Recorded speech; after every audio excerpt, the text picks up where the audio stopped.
Okay, well, we'll go ahead and get going here. We'll continue to admit some of our colleagues into this great webinar as we move forward here. But hello to everyone. My name is Matt Tackett. I'm the president of the Southern Economic Development Council. Just can't thank you enough for being here today. Happy Friday. This is the latest edition of the SEDC webinar series, and we appreciate your time today. More importantly, we just appreciate all that you do, your leadership in the American South. So at SEDC, we love to say that our members are the world's best economy builders. There's a reason we say that as much as we do. That's because we we lead globally and we set the industry standard in this profession all across the world. The intellectual capital that we have within SEDC is through the roof. Our team has built our region into the world's third largest economy. We developed over 200 billion, well over $200 billion worth of capital investment that will create over 200,000 new jobs last year. And we are positioned as the world's premier investment location because of who we are. So we can't thank you enough for that. And because of the intellectual capital that we have, these webinars are always primarily led by our members, and today is no exception. So we are so thrilled to welcome Mary Lisa Pegg of the Economic Development Partnership of North Carolina and Scott Kupperman of Kupperman Location Solutions. They need no introduction. We're all very, very familiar with them and appreciate your time. So we're going to discuss accelerating our advantage and also our competitiveness in a critical American South target market. So this will be a very meet the consultant style presentation. In a lot of ways, this is kind of a pre-conference session to SEDC's Meet the Consultants on April 30th. So please feel free to turn your cameras on. Also, your microphone's muted. But when we have the opportunity, turn your cameras on, turn your mic on, pop questions in chat, or save those, shout them out for the Q&A at the end of this session. So I think we've got our team in here, and I'm so thrilled. Thank you, Mary Lisa. Thank you for your leadership. Welcome to the webcast. The floor is yours.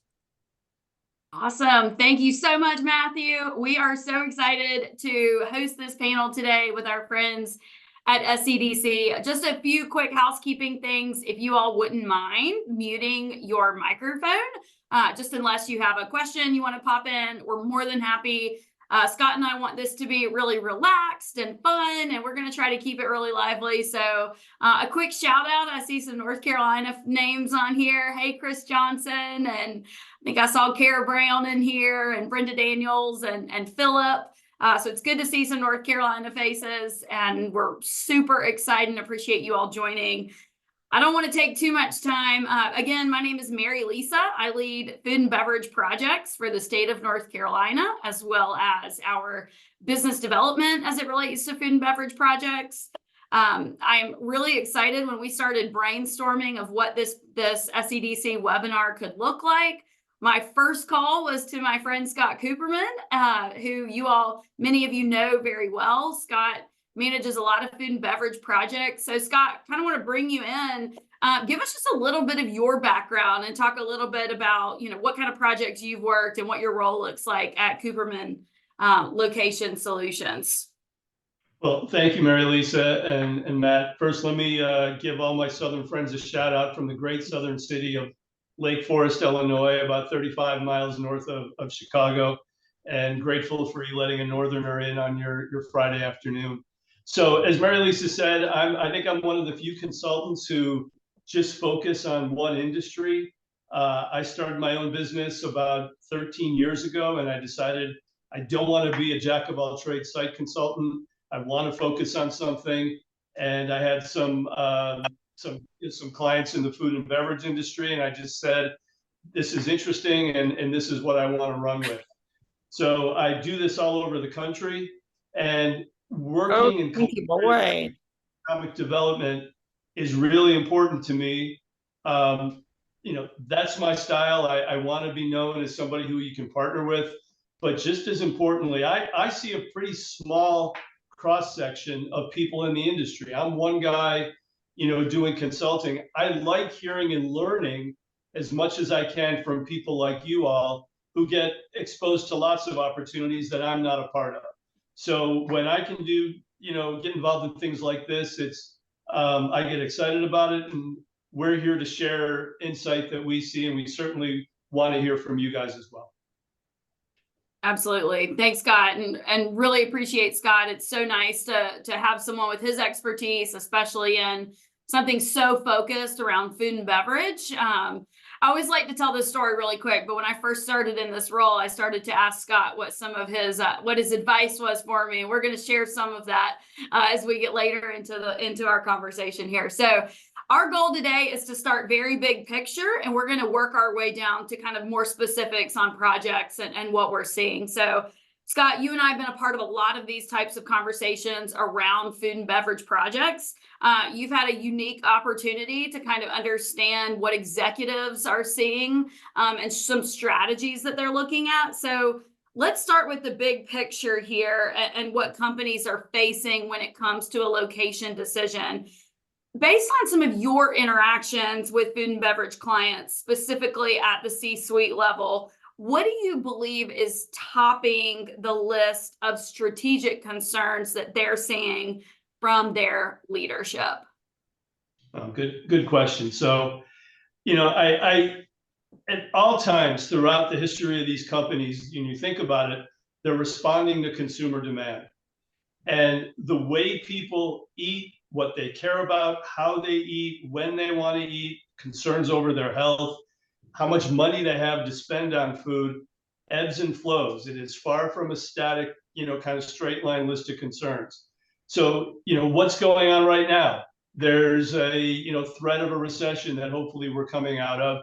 There is a lot less in the way of adventurous, I'd call it, consumer spending on, higher end, more, lesser known brands. People are looking for value. They're looking for safety, and, getting, the same products, maybe something a little more interesting without spending a lot more money.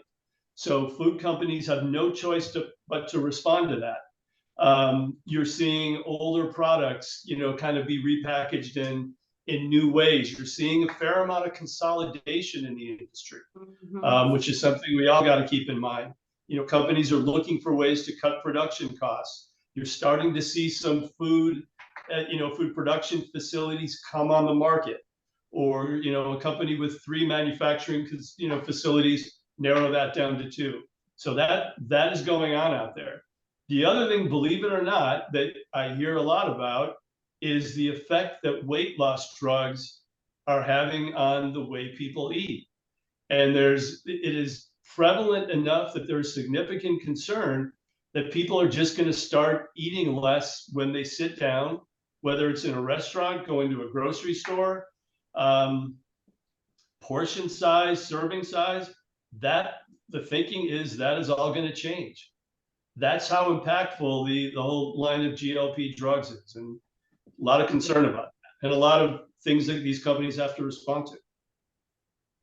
That's such an interesting point, and I completely agree. One of the things at the state level, I would say that we are having with every consultant and every company we're working with are some of those workforce challenges. I think workforce and innovation is probably going to be one of the themes that we talk about through this conversation today, but companies are getting more innovative, and they're figuring out, just as you had mentioned, how to consolidate some of these operations and maybe being a little more innovative, but also looking at some higher skilled labor that they're bringing into these facilities. So I know we'll talk a little more about that. So one of the other things that I've really learned in this role is how diverse this industry is. Do you think economic development professionals around the country grasp this diversity? Or is there a perception that most food and beverage projects are very similar? They're a lot alike. Thank you for asking.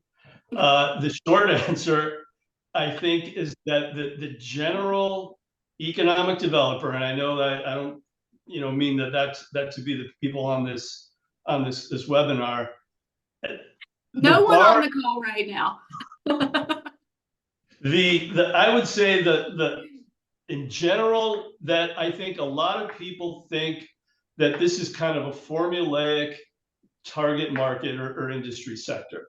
When I mean formulaic, it means that if you have this set of resources in your community, existing companies, certain types of buildings, utility capacity, that you should get, you can get, or in some way, you're expected to get certain types of food and beverage companies. And I just don't think that's true.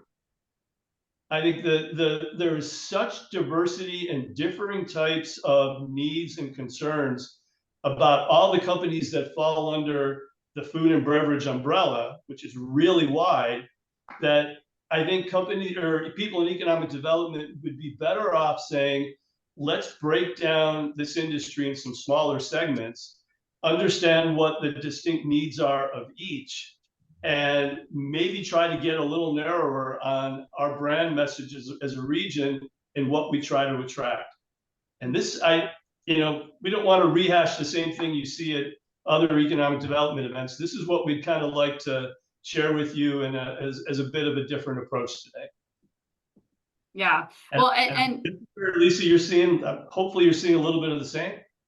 Absolutely. We're seeing so many different things come through. One of the things North Carolina, I think December of 2022 closed the Believer Meats project, which was, I think, $100 million capital investment, 80 to 100 jobs in Wilson County, North Carolina. And what they're doing is cultivated meat. And I know that's been a big conversation that we're seeing across the country right now, but the innovation coming from a company like this, it's just so different than what we've seen before. And it just is requiring different conversations with companies and with consultants as we're evaluating, are we a good fit for this type of project? And how do we, if we think we are, how do we show that, So we're seeing a lot of just really innovative things that are happening in the food and beverage world. If you follow me on LinkedIn, then I'm sure you've seen, I've posted a lot about that, cell cultivated meat, alternative protein type industry, which again, we're just seeing so much of, which is really cool. It's stretching our skills a little bit. So Scott, as part of this conversation, we wanted to provide some insight that our audience can take action with in an effort to evaluate their own strengths and to put forward a value proposition to increase their consideration from a client or a consultant on a specific project. So we were thinking, let's start with clarifying what some of these various subcategories are and in the entire industry as a whole, and how further defining the industry could be helpful. No, absolutely. So what we're telling you, and we're going to show you some slides here in a minute, is that this is not an industry with common needs. Okay, and we want you to start getting, try to get familiar with what the distinct needs are of certain subsegments, and consider what you have in your community that would be a good fit to try to pursue and work into your story, and what maybe that you're really, shouldn't be pursuing. So I'm going to ask Mary Lisa to put up some slides, and we're going to talk through this here for a few minutes. All right, Scott, can you see our awesome PowerPoint here? Thumbs up here. Hopefully everybody else can. Perfect. So I see lots of thumbs up. Thanks, guys. Okay, I'm going to assume that's good. So this is look, I certainly didn't make this. I certainly don't have the PowerPoint game to do something like this, but I saw this in a food industry publication. It's really fascinating that this is kind of a wheel of major food and beverage holding companies in the portfolios they have.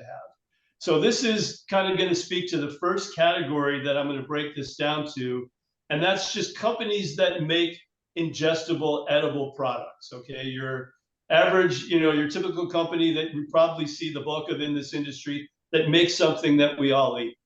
Many of them, and these, I don't expect everybody to be able to read these, but many of the brands you see in grocery stores are owned by a relatively small number of big consumer product companies. Coke, Pepsi, Kraft Heinz, Nestle. And keep in mind that many of these brands get traded. These companies are all trying to build portfolios that prop up their share price or the value of the parent company. They're looking for efficiencies in manufacturing. They're looking for, power and shelf space at the grocery store. They're looking to cut costs where they can. And if they have a product that doesn't fit into their current portfolio, they will sell it. So there's lots of M&A activity. And if you have a chance to look at where, some of these these brands fit, it's really interesting. So let's jump to the next slide if we can. Yeah. By the way, I love this visual. I feel like it provides such a good overview of what the breakdown of some of these different massive parent companies are. Does such a nice job of highlighting that. All right, so let's just talk about this first category of companies that make ingestible products. I'm not going to, and each of these categories, we're going to give you a list of some of the factors that are common in terms of what their specific needs and concerns are. I'm not going to go through each one. Yeah, I believe you can get this at the end of the presentation. But just in this first category, there's an enormous variety of product types. The differences in terms of what companies need if they're making, a bag of tortilla chips versus, a certain type of beverage in high volume or a snack food versus something like an edible meat that needs to be processed. You think about that, it's absolutely enormous. Most of these companies, in terms of what I'm looking for these days, whether it's a site that's going to be developed for a building or an existing building, most of these companies need standalone occupancy. They are not going to be good fits to go into a building where there's a potential, or they would have to be next to another company, unless they're very small and they have a very, sort of dry, low impact operation, but those are almost all exceptions. Most of them need to be in existing buildings and be alone when they're making their product. So your property inventory, the size of the space that you have, keep that in mind. They also are going to want a lot of autonomy and control over the design of the building, if it's being built, its ability to be renovated, and all the installation. These companies do very specific things, and they want a lot of control over that environment where they're going to be making their product. So again, that kind of factors into your real estate availability and what the owner of a site or a building is going to allow in the way of who gets chosen to build, renovate, design that manufacturing environment. Okay. If these are consumer-facing brands, like the ones you just saw on the big wheel of fortune there, there's going to be a lot of analysis and Q&A that goes into, does our brand match with this community? Mm-hmm. Do we fit into, other companies that are here? Do we fit into what this community kind of says about this themselves? And will we be met here with the support that we need? So keep that in mind. And then, there's going to have to be some questions that get asked if, when the time comes, about whether you may be a good fit for a certain type of company. And again, I know we talked about labor earlier, that the mix of pay and skill requirements for these types of companies differs greatly. And it's really going to have to be a, case by case evaluation of whether or not your labor market fits. Mm-hmm. Go ahead. Yeah. Can I throw in a quick side question here? You talked about buildings, a standalone building. If your community is looking to build a shell building, speculative, and you want it to be a good option potentially for a food and beverage client, what does that shell building look like? Can you give us, do you pour a concrete slab on it? Do you just build 4 walls and a roof? What size? Just kind of off the top of your head. Well, it's a risky proposition to do that and really target it for for food processing. I think that those buildings are out there.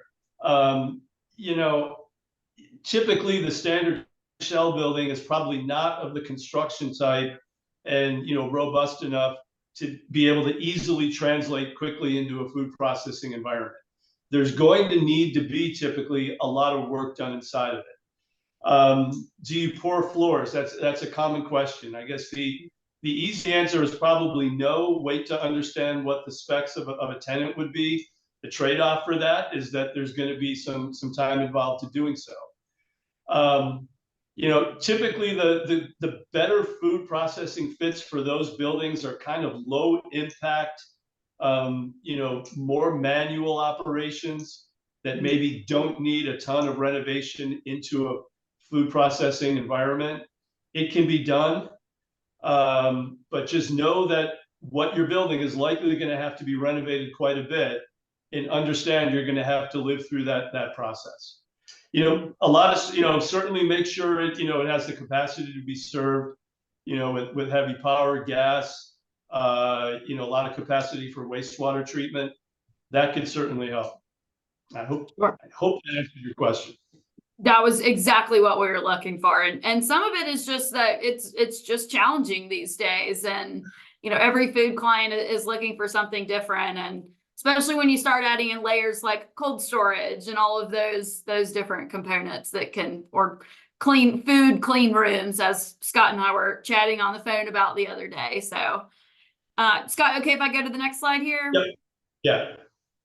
All right, so let's go to the next category. So we're still in a manufacturing type requirement, but instead of an edible product, we're talking about another non-edible product that's used somehow in the industry. The big one is packaging and printing.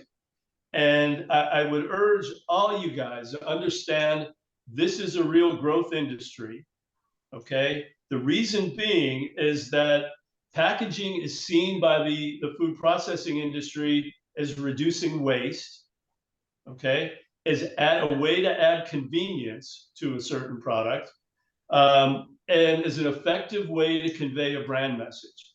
So we keep using that buzzword of innovation. One of the biggest areas of innovation is in packaging. You think of things that can be done, for the three reasons I just told you, plus the ability to track, from a food security standpoint, the ability to understand where products came from. It is all a critical part of the industry, growing in importance, and something really to keep an eye on. Again, most of these companies will want to be in, their own environment.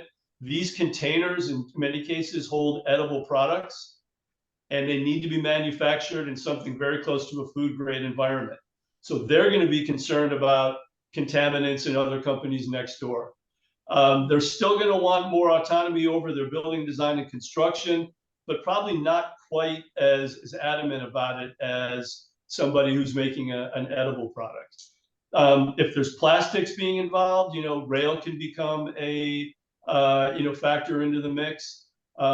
Again, a real mix on the labor side, but what comes into play here are special skills in what's called plastic and material science. What you do with a small ball of PPL, how that gets molded or extruded into a container.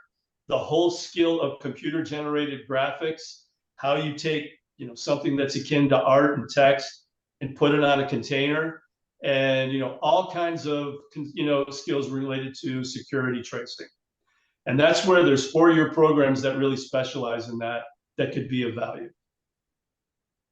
Yeah, I'll give a quick shout out to the really incredible North Carolina 4-year programs that we have, especially on the plastics and some of those components. NC State, NC A&T, UNC Greensboro, the best school, East Carolina University. I see Chris Johnson on here. Thank you for throwing up your pirate hook.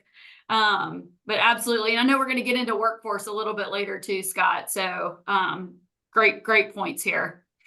Okay, good for the next slide. Great. All right, so third category. Now we're moving out of manufacturing, and we're getting into the whole big, umbrella of logistics and distribution. So those are going to be things like cold storage, food and beverage, distribution as done by a third-party logistics provider who does it for a number of companies. Then there's something like a dedicated warehouse where one product, will be manufactured in one location, shipped to a warehouse, and distributed from there. Or grocery supply, companies that, that have, really huge boxes and just distribute to a grocery chain or number of stores. So now your whole issue about co-tenancy for the most part goes away. Most of these are going to be in very large buildings. In many cases, they may, you may have co-tenancy involved. Now logistics and the whole movement of product becomes more of an issue. So generally, smooth interstate access is critical. There's nothing new there.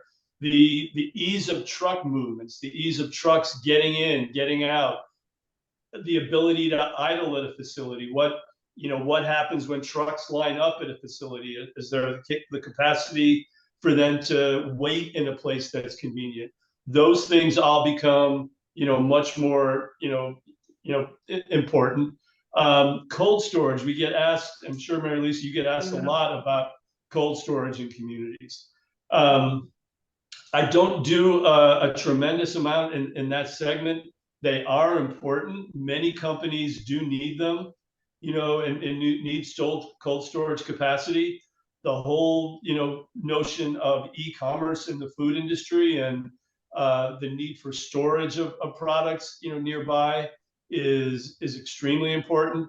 Keep in mind, though, that the whole cold storage industry, 71% of all cold storage space is owned by either Linear Logistics or Americold. Two companies own 70% of the space in the country. They are generally built with commitments in hand before they go up. It is rare that they're built on spec.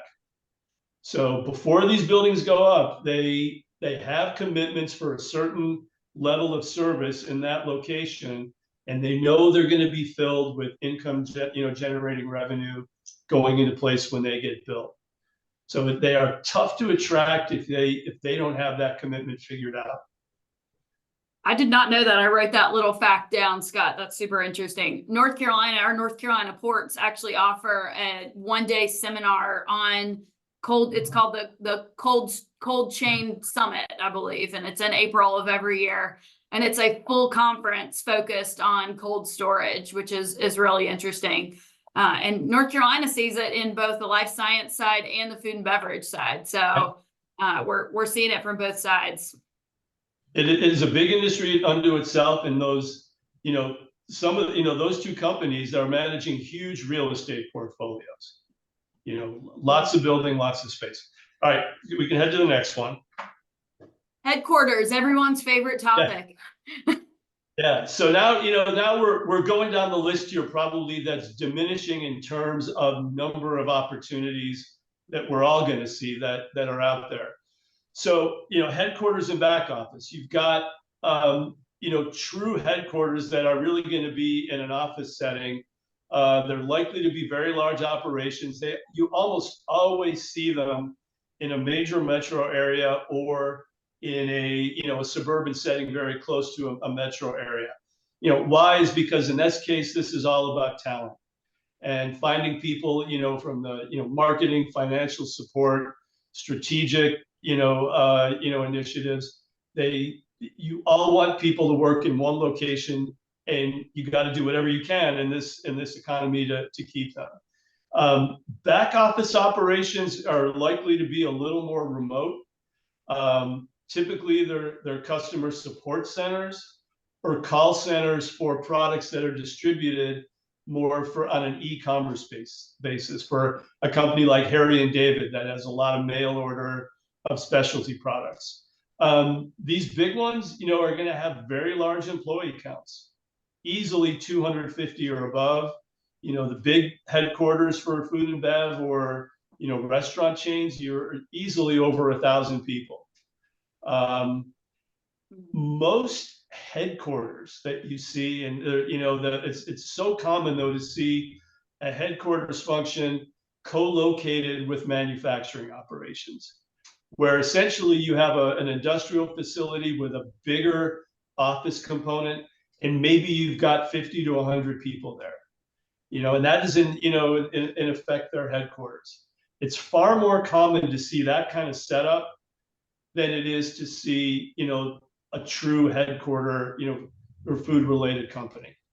And, you probably see, as much of that or hear about as much of that, Mary Lisa, way more so where it's co-located. Yeah, we definitely see, a lot of those companies that are maybe adding in some larger office space within their manufacturing facility, but the whole headquarter conversation, obviously, it is a big one right now. And I may go ahead and ask you, Scott, for if there's any brokers on this call, are you seeing any headquarter projects out there, especially food and beverage related? I typically don't work with them. Mine Yeah. usually manufacturing, but Yeah. I'd love to hear if anybody else has. We've definitely seen a couple of headquarter projects, but they're definitely very limited. That's for certain. So it's always interesting. All right, one more category now. So this will be our fifth, and we're really getting down to some that are fewer and fewer. These are R&D operations. So some of the largest food and beverage companies that you saw on that wheel in the beginning, Nestle, Mars, PepsiCo, they have what they call innovation centers, where they're essentially places where new products are formulated, researched. You have focus groups. These companies put a tremendous amount of time into the research, and that goes into how a product tastes, looks, is packaged, and they get an enormous amount of feedback on that. Again, they are more likely to be in urban areas or suburban collar communities, all about attracting talent, a whole different level of education and skills that they want for those people. And again, the big ones are large employers, easily 200-300 plus.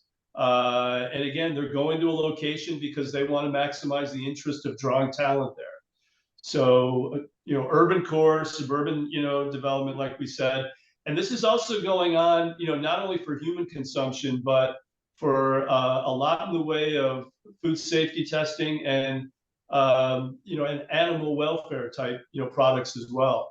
So you may see them at a place close to a campus like North Carolina State, where there's collaboration with, true, university level research going on.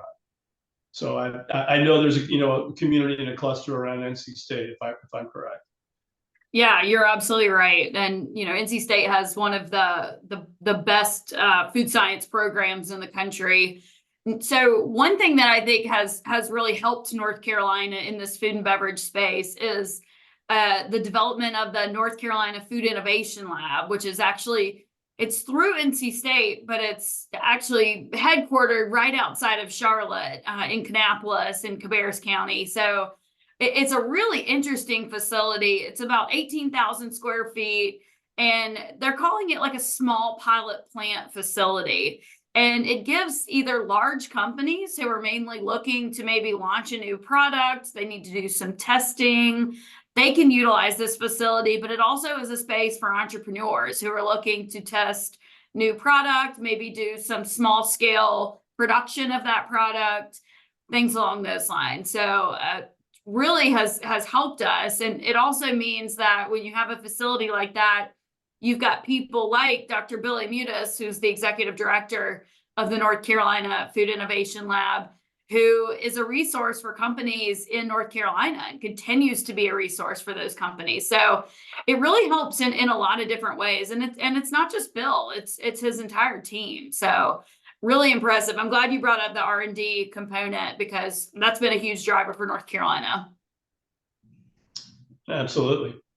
All right, so 2 more slides and 2 other sort of ways I'd like to for you to consider to break down the industry.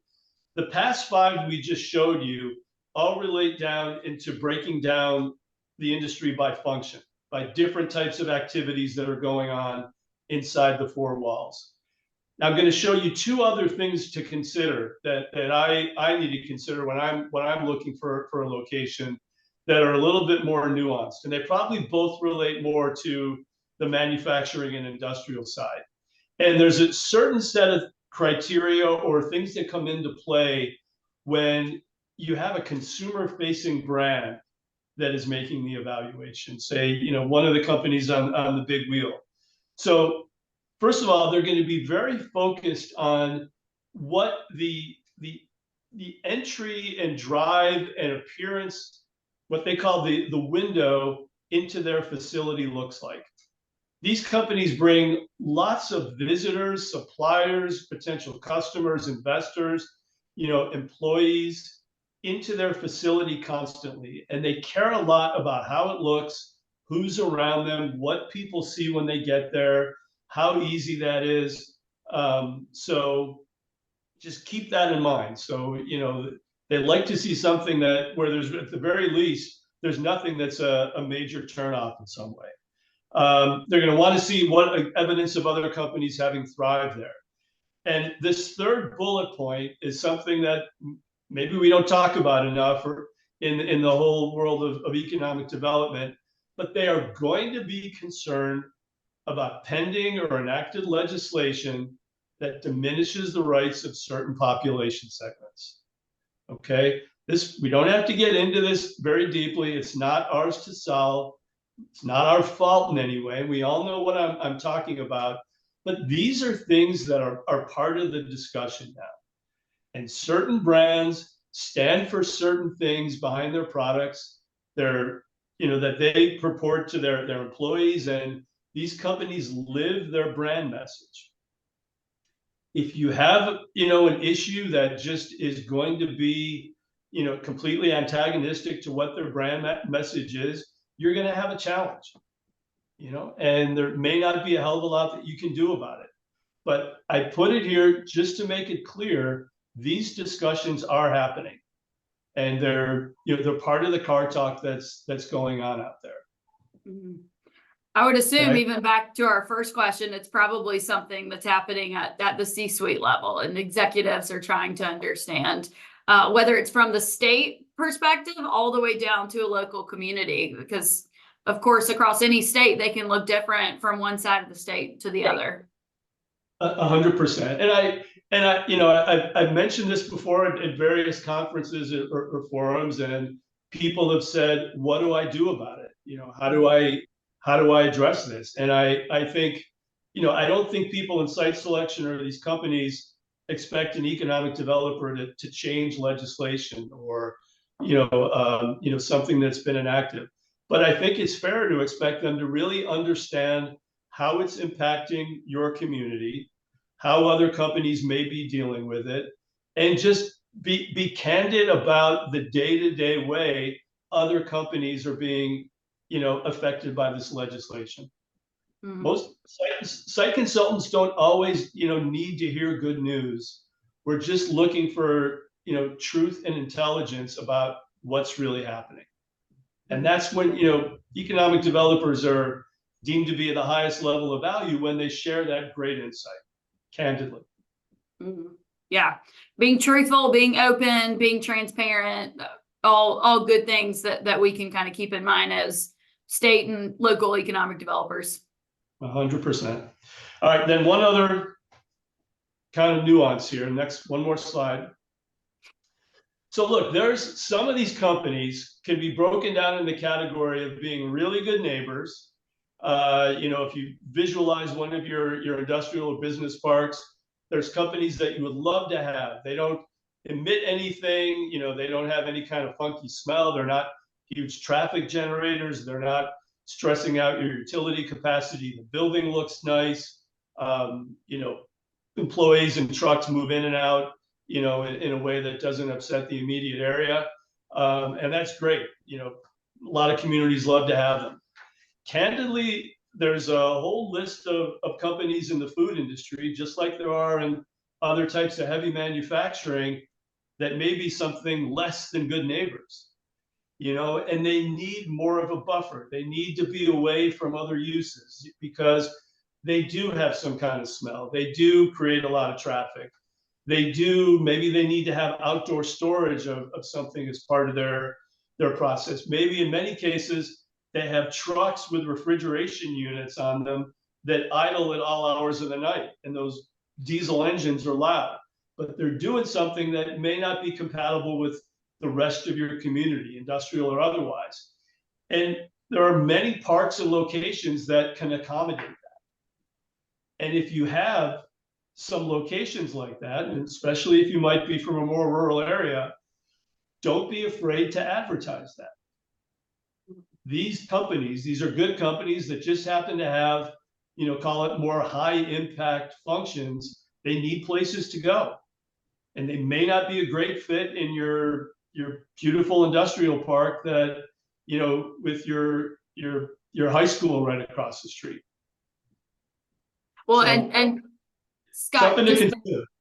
yeah, and another thing, just to, we talked about transparency on the last slide. One thing you are so good at is also being transparent with your state and local economic developers that you're working with on what your clients' emissions may look like, whether that's, a chocolate factory that may have a sweet smell, or a coffee factory that's going to have a different smell. It's helpful for us as well to understand from the beginning what that is going to look like for our communities, because our local economic developers are putting their on the line as well, just to make sure that they're being truthful to their county commissioners and local taxpayers. Yeah, no, look, this is a human enterprise that we're all involved in, and it's a relationship business, and good relationships are able to absorb difficult conversations and candid ones. So that's why I get, come to these. That's why I go to events, is to meet people and talk to them. So I think, that all these slides are designed to get you guys thinking about, do you have, property or solutions that, kind of fit into one of these categories, rather than just saying, we want food and beverage. There's other ways to slice and dice this. So I think we're done with our slides, and we could go back to our insightful and entertaining Q&A.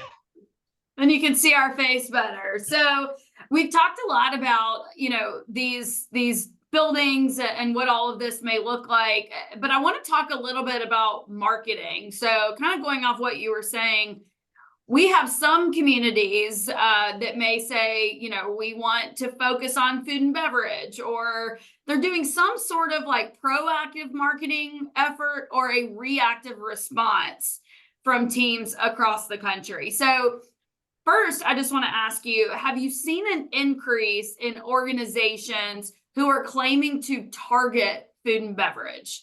And is this being done, would you say, at the state, regional, or local level? Or even when I say local, I even mean maybe a specific park that they're saying, we want this to be food and beverage.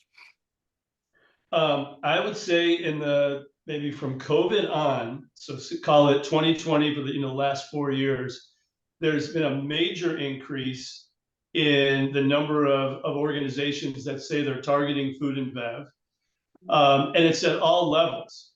And what I'm starting to see now, just in the past few months, is good-sized communities. I have one in particular in the Midwestern community that is saying, we've always had food and beverages listed as one of our target industries. We've really focused on something else and had success in it, but now we want to come back and make sure we're paying more attention to that. There's been a lot of talk on, on automotive, EV assembly, chip manufacturing, and that's all good. I think a lot of places see this industry as just being something kind of safe.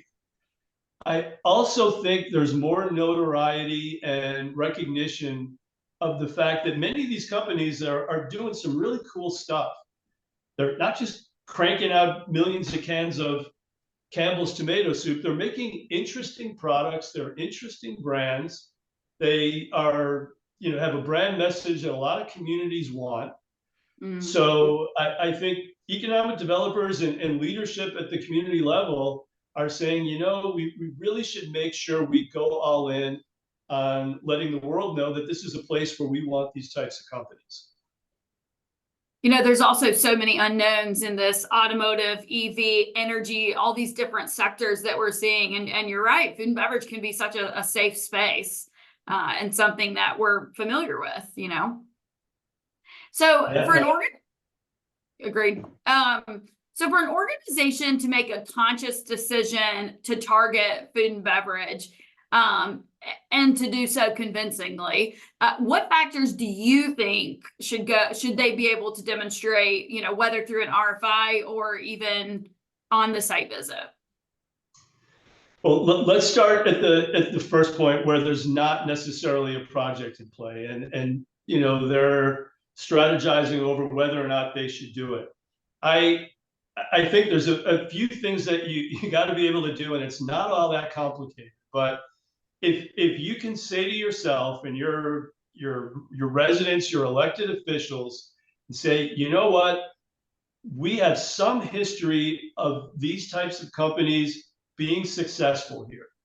They may have been here for 30 years or 50 years or 2 or 3 years. And we legitimately have the capacity for more based on some level of research into what more should look like. Okay. If you can't say that convincingly, don't bother.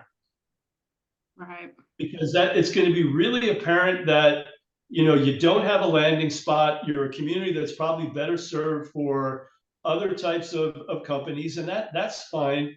But make sure you've got some solutions for these companies in some part of the big umbrella to land, and that you've done a little bit of homework to understand what they're looking for. If you can't do that, somebody else is going to eat your lunch, because like you said, there's lots and lots of other communities that have gone in on this, or all in on this. So don't do it in a half what manner. Yeah, well, and it's getting so interesting. I've even seen some communities across the state that may get one food and beverage win, and then they want to go all in on the park for food and beverage. And I would be curious about your thoughts on that, but I don't know that that's necessary. What do you think? I don't know. If I were wearing an economic developer's hat, I don't know if I would do that. I've seen a couple places like that in other parts of the country. They're generally pretty small, and they're dedicated to a certain segment. There's one in particular in rural upstate New York that's dedicated kind of to dairy processing, and it's understandable. I think if you want to try to attract, clean food and beverage manufacturing in a park, what I would worry about more than just calling it food and beverage only is who you're going to preclude in the way of an incompatible user, and kind of keep, those companies from, coming in and detracting from more food and beverage. But there wouldn't be anything wrong with, having clean distribution, light manufacturing that is compatible, some sort of other industrial operation. I think, you want to do your best to get, a healthy economy going in your park. In most cases, I wouldn't just limit it to food and bev. Yeah, interesting. And it's so interesting too, because, some communities, they're still trying to figure out what they're a good fit for when it comes to food and beverage. I think you did a really nice job, especially with showing the wheel, kind of explaining where, you may be a good fit for a, Reese's manufacturing facility, which I have sitting right next to me. But you may not be a good fit for an Aquafina bottling plant or something along those lines. So there's so many different types that you may be a good fit for, and you may not be a good fit for all types of food and beverage. So the generalizations may just not be helpful.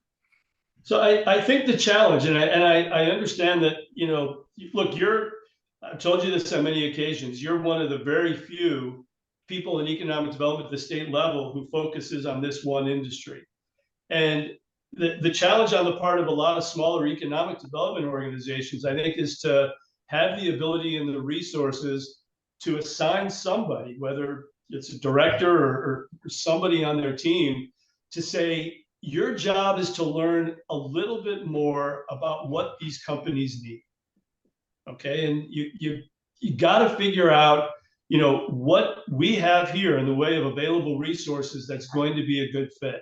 And it doesn't mean you got to become a food scientist or go get an advanced degree or something.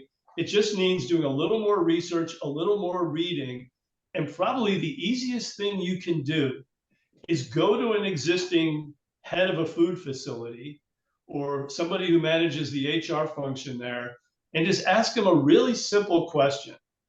Is what is it that in our community where you are food operator that either contributes to or detracts from your operating success?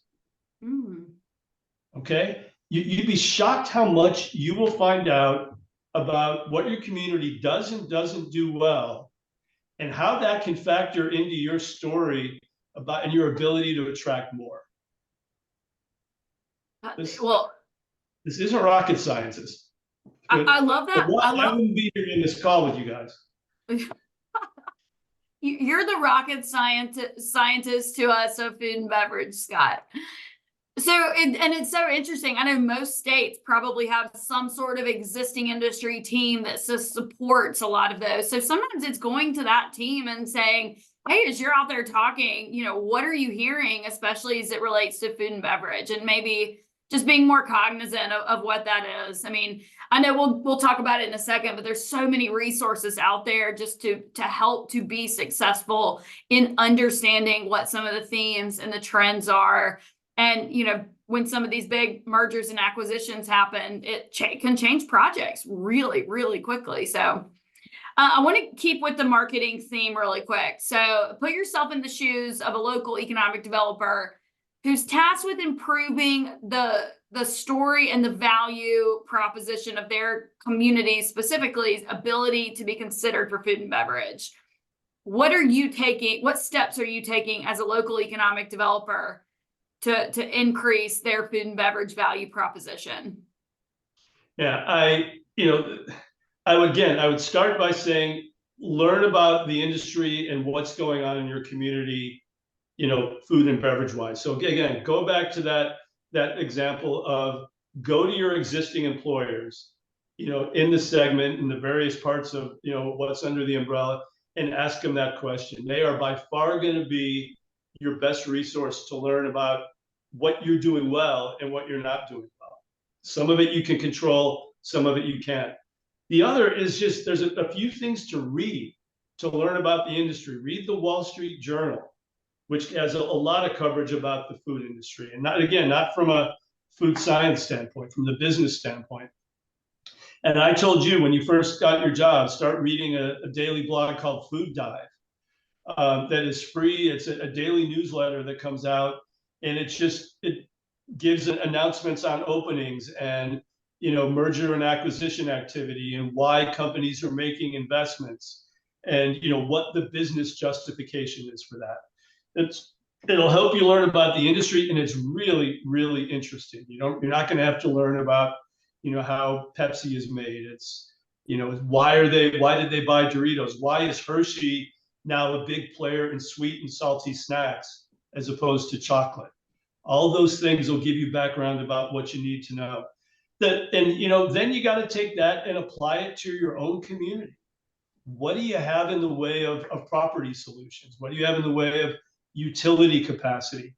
You know, be able to answer the question, what does it mean to be an employer of choice in your part of North Carolina or Georgia? What do you have to do? And, you know, you've got to find out those answers by getting out from behind your desk or from behind your computer and talking to people who live and breathe that every day.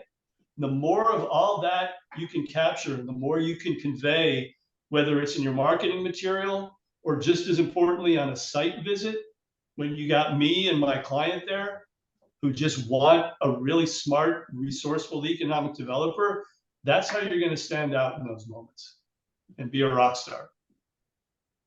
You know, I've also found that reaching out to some of these business development folks at construction companies and engineering firms and those tend to be really good opportunities to learn about what's happening in the food and beverage industry.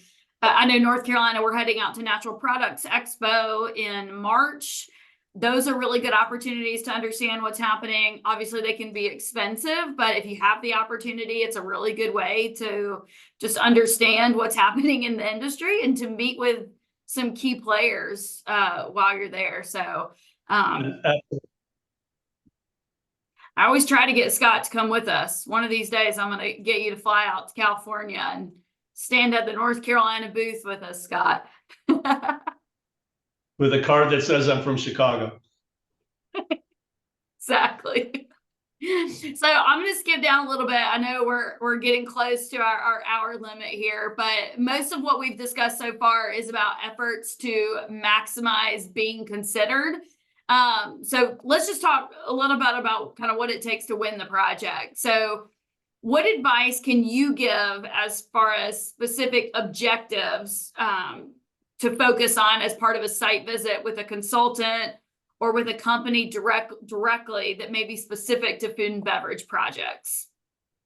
All right. So if you're getting a site visit, I think the way most consultants work, you pass that initial sort of desktop and information level exchange, and somebody is interested enough to get on a plane or get in a car and come see you in your community. So your goal in those moments may not necessarily be but to win, but it's to avoid getting eliminated and stay in contention.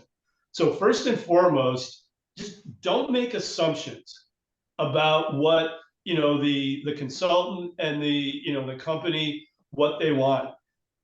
Pick up the phone, call the consultant, call whoever, somebody like Mary Lisa, who's had some the initial level of contact, and ask lots of questions about what do you feel is the real driver here? What do they want to see in the way that's going to give them a sense of comfort?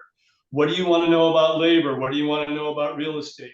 How many people should be there? What's going to really turn them off? So generally I think the risk is to not overwhelm them, but give them a really clear example of your resources in terms of what exactly they're asking for. And anytime you could show evidence of a similar company being successful and why they've been successful, you're going to make these guys feel good about their decision, which is really what you're trying to do at the end of the day. Winning is often made on an emotional level. After you're down to one or two and all the data has been digested and you know what the financial comparison is, site visits where a CEO comes away saying, I just got a good feeling about this place. I could see our company fitting in. I could see working with this economic development team to solve problems. I can see the state supporting us. This is where we need to be. That's how those decisions usually end up, believe it or not. I love that. That's where those dinners or lunches can come and get to really get to know some of these clients can be the most fun. So I totally get that.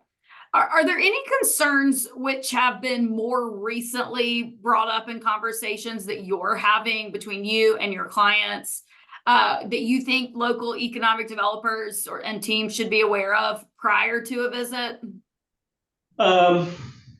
I told you the one about enacted legislation. That's definitely part of the discussion. Probably not as much in your part of the world as others, but climate change related issues, especially as it relates to power supply impact from fire in the Western U.S., which is something you guys don't deal with that I've worked on over the past couple of years. Is until you get there and see what that means for an industrial operation, you don't appreciate the severity of it.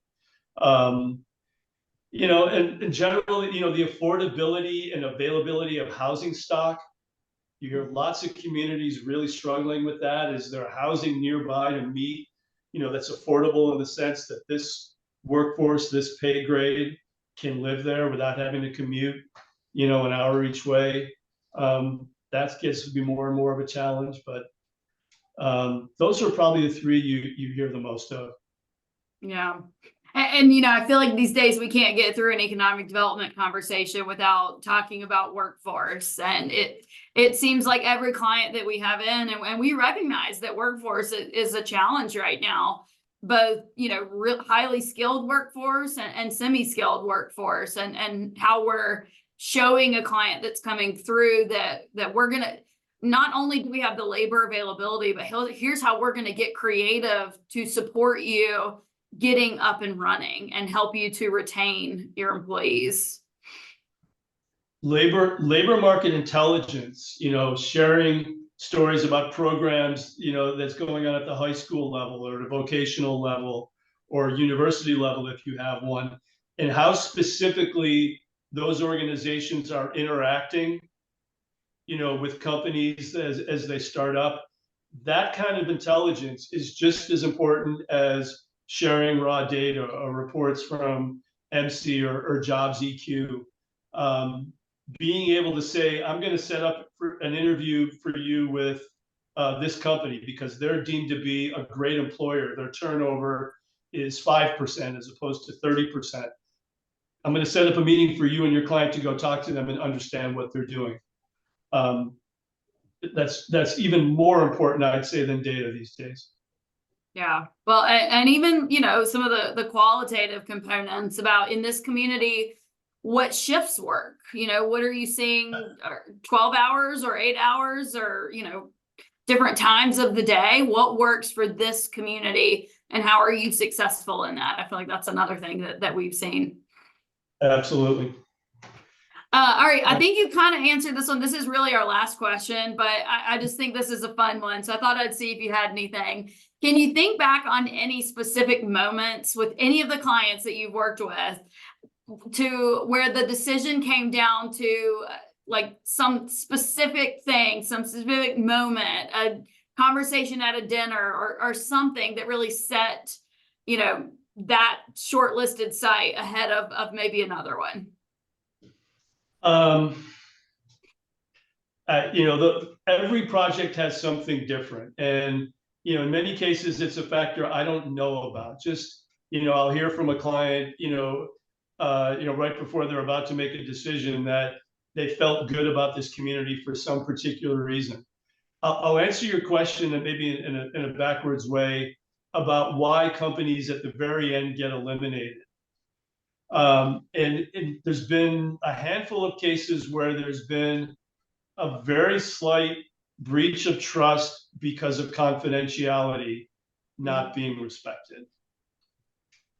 Interesting. Companies get really, really touchy about that for a whole variety of reasons. And it's not even where something got out in the paper. It's they got a call from a local contractor or a local supplier who somehow heard about this company coming to this community.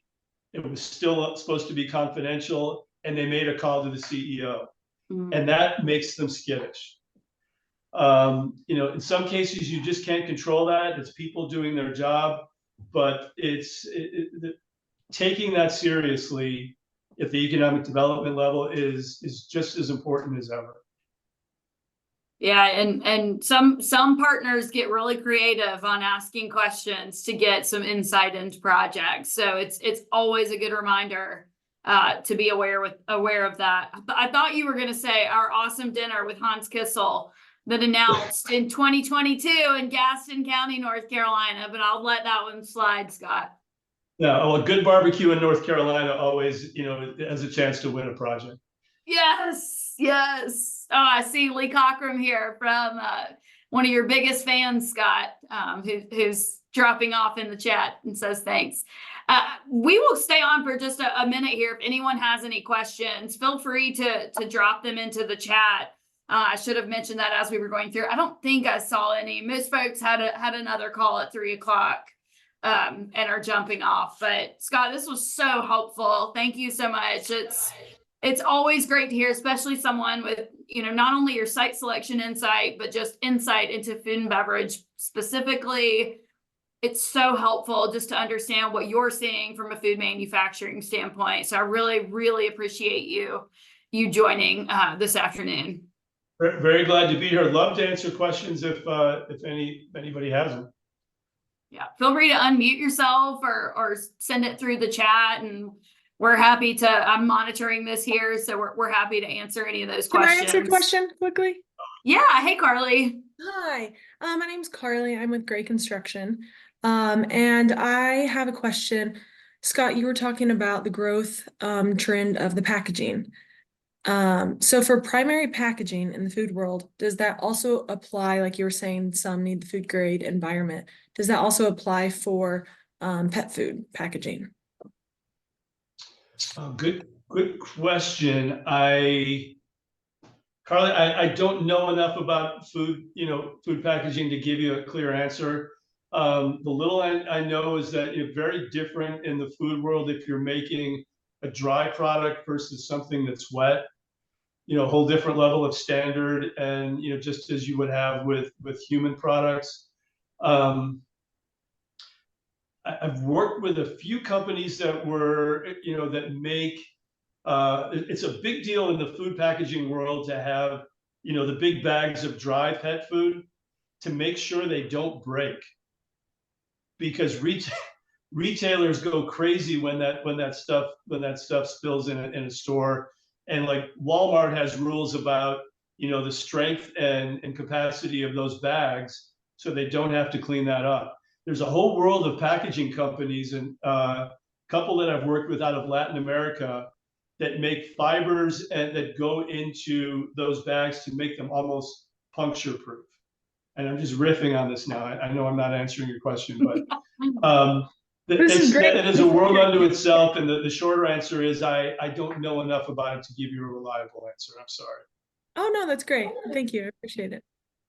Packaging is so interesting right now. I love listening, especially lids, from what I understand, like tops of drinks there's like a shortage right now. I thought it was just the wine corks that go in the top of my wine bottle, but apparently it's a lot of other things too. So I got that tidbit from Billy Mutis at the Food Innovation Lab, who has struggled with that a little bit for some of his clients. So thanks, Carly. We love our friends at Gray. Yeah, same here. Scott and Mary Lisa, I have a question for you. Hey, Sarah. Hello. We have a spec building in our community that is being marketed by the company that owns it as a cold storage spec building. So the building is built, but the actual cold storage part of it is not in the building yet. But they really are being very firm that they want a cold storage tenant, and we are just struggling to market this building. We've had maybe one bite in 2 years on it. Any suggestions? Yeah, don't focus on cold storage. If you've had one bite in 2 years, isn't that kind of a self-fulfilling answer? I agree. I just, when you're an economic developer at heart, it breaks your heart to drive by an empty building. And I just want to make sure that I'm not crazy. Well, You're not crazy, Sarah. Thank you. Why are they insisting that it be cold storage? That's my understanding, that the owner of the building, that's the vertical that they want to be in exclusively. And so they've built the building and it's just sitting there. Sarah, can I ask a quick question too? Are you seeing a need in the area for cold storage? Is that why they've been requested to do something like that, or? I don't know. That it was built prior to me coming into the role, coming into the community. So I kind of don't know the history. I just, I've talked to the broker. They've switched brokers, hoping, I think, that might generate more leads. But it's one of those that you're just like, you feel like you should throw your hands up. Sarah, I'm gonna, again, it's hard for me to give you a really insightful answer. There are real estate brokers who are really smart about cold storage. You do nothing but market, finished cold storage facilities, and they know a lot more about it than I do. If you want to send me a note or give me a call offline, I'll refer you to a guy I know who I go to for cold storage answers. And, he'd be a lot better person who's, for somebody's brain to pick than me about that. And, he might give you some insight that, that we're not sharing here. So I'd be glad to make an intro if you'd like. Thank you so much. I will reach out. Thank you. Just to make it easy, I went ahead and threw up Scott's contact info. Hopefully you can see my screen that says thanks with some contact information on here. But feel free to screenshot this and reach out anytime. We're still here to answer some questions, but just want to make sure you all have that info as well. This was a really great call. Thank you so much. I mean, two great experts, great audience. Thank you for the questions.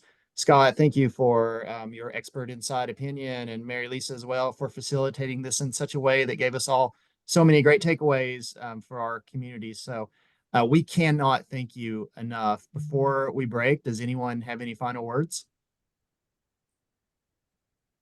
Matthew, Scott, and I will just also say thank you to SEDC for organizing these webinars. I know you all have a great lineup of events that you work with, so we just really appreciate the opportunity to partner. You made this really easy, so we're very appreciative. Well, you're too kind. So we have this recorded. It will live on our website, on our YouTube as well. So please take a picture of their contact info. Also, when we have this posted, feel free to share that with your colleagues or within your network. So the next opportunity we have will be February 27th, informing your strategic plan with research and data. Then after that, we'll take a brief hiatus as we'll be in Korea leading a EV battery mission, but we'll be back on March 14th with a talent webinar. So I'm sure you'll see us a bunch on email before that. We've been pumping out a lot in our annual conference and our consultant event as well. So we can't thank you all enough for all that you do. We hope you have a great weekend. Mary Lisa, Scott, thank you. Great job. Thanks, Thanks, Matthew. everybody. Thanks, everyone. Thanks, everyone. Bye-bye.